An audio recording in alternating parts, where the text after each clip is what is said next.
You want to see AOC blow up Trump's master plan and tell you what you can do about it? If you are watching the news right now and you are feeling overwhelmed by all of the constant headlines and developments and what is happening, federal government changes over here and ICE raids over here and plane crashes over there, and you are feeling so overwhelmed, first of all, know that you are not alone. And second of all, know that that is exactly what this administration is trying to get you to feel. What authoritarian regimes try to do is that they often try to, what is known as flood the zone, do so much at once, or try to do so much at once that it gets carried in the news that you feel overwhelmed and paralyzed.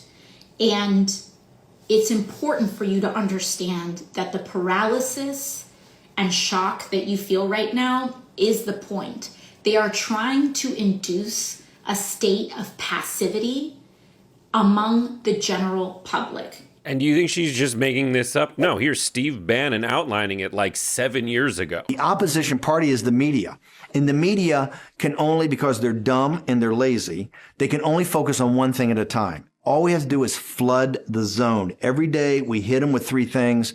They'll bite on one and we'll get all of our stuff done. Bang, bang, bang. These guys will never be able to recover. But we got to start with muzzle velocity. So it's got to start and it's got to hammer. It's got to muzzle velocity. God, I agree. This guy should have a muzzle. And judging from both his and Trump's body types, I don't think they've traveled at any velocity for quite some time. And if you look at the news just briefly, you'll see a laundry list of this bearing itself out in front of all of our eyes. I mean, he tries to conquer or buy Greenland, maybe Canada, start a trade war against every country whose name he knows, coking Elon up and setting him loose in every government agency and saying, basically, if you can make money off of one of these agencies, shut it down and sell it off to the highest bidder. And I guarantee I forgot like 40 things. So what are you supposed to do in this scenario? There's a lot of people with a lot of different kinds of advice. Advice that I'd give and that AOC is giving is don't go numb. You may sound like you're repeating yourself a lot, but you gotta repeat yourself a lot. There's a lot of idiots out there who have thought themselves into utter paralysis and give you advice that basically says like, shut up and take it. They say things like, you shouldn't overreact to every single story out there about Trump. Well, if that narrative takes hold that we're overreacting to everything that Trump does, that opens up the possibility and actually incentivizes Trump to do a bunch of bad stuff all at the same time, all of which is horrible. Because if the world believes that we're just overreacting to everything, like, it's not that we're crying wolf, it's just he's releasing a lot of damn wolves. That's what's happening, and he's incentivized to do so. And the other thing is they're always like, you guys are always calling us fascists. Well, first of all the stuff you're doing is like super fashy, dude. Super duper fashy. You have a billionaire in charge of one of the biggest social media sites out there, and certainly the fastest moving one, and the one that a lot of people looked at to find out what was happening right now and what are the analyses out there and what do people I genuinely agree with say about it. They've completely changed that. They've got all of the media kowtowing to them, bending the knee and all that stuff. And meanwhile, while they're telling us not to call them fascists, at every turn they call us communist pedophiles. If you're excited by the daily adventure of hyperinflation, vote for Kamala Harris and Tim Walz.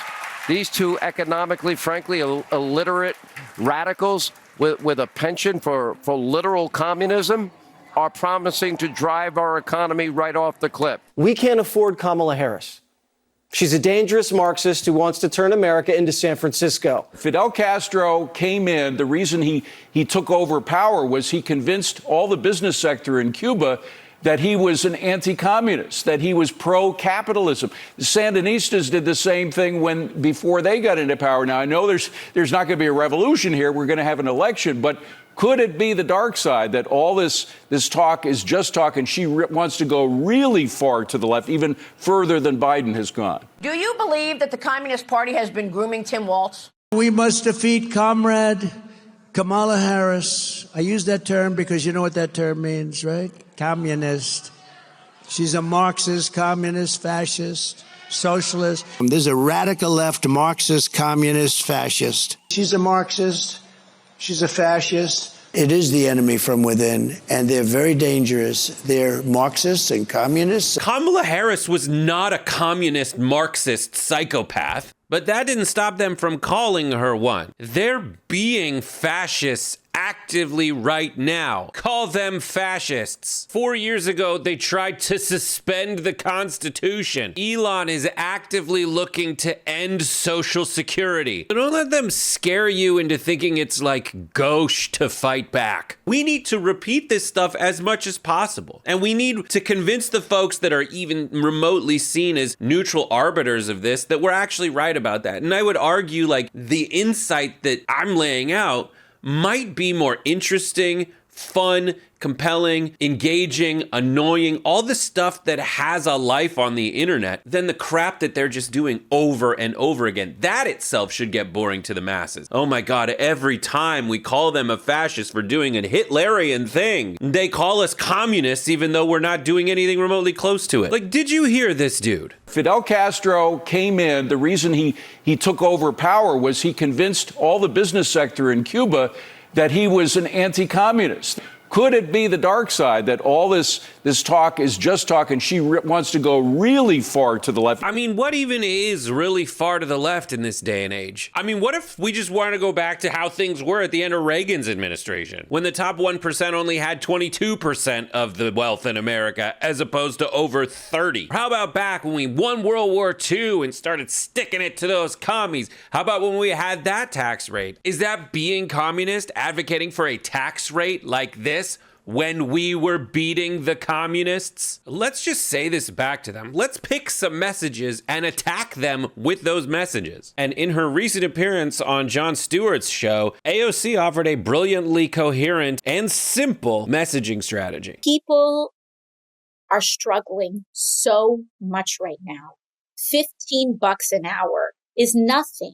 I believe that we need to be a party of brawlers for the working class. There you go. There it is. Go on the offensive. I mean, yes, Donald Trump right now is trying to hit us with this like Honda 1,000-hand slap approach. So slap him back, not just refuting his claims, but finding new fronts to open up in this war. Get back to fighting for Amazon workers in horrible working conditions and point out that there is a billionaire in charge of that company who treats his workers like crap. And that same guy who owns a newspaper and could be fighting back against Trump has decided to instead give him $1 million for inauguration and sit behind him so he could lick his butthole. The guy in charge of government efficiency is the richest man in the world and still advocating for tax breaks for himself. And he wants to take Social Security money away from grandma and give it to a 19-year-old so he can find more ways to take money away from grandma. Meanwhile, every other billionaire is pumping a ton of cash into artificial intelligence to replace his workers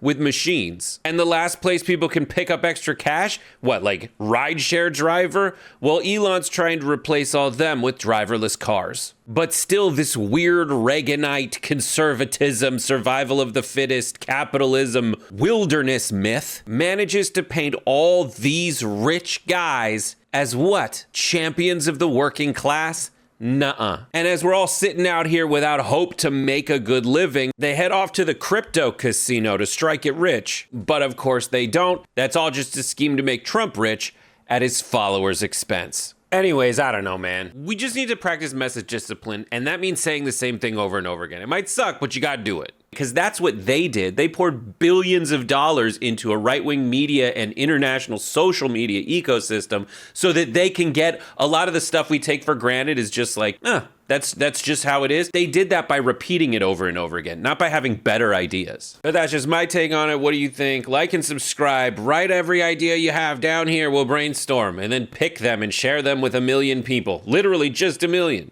If 100 of us share it with 1 million people, that's 20 billion people we will have shared the message with. And that's a good start.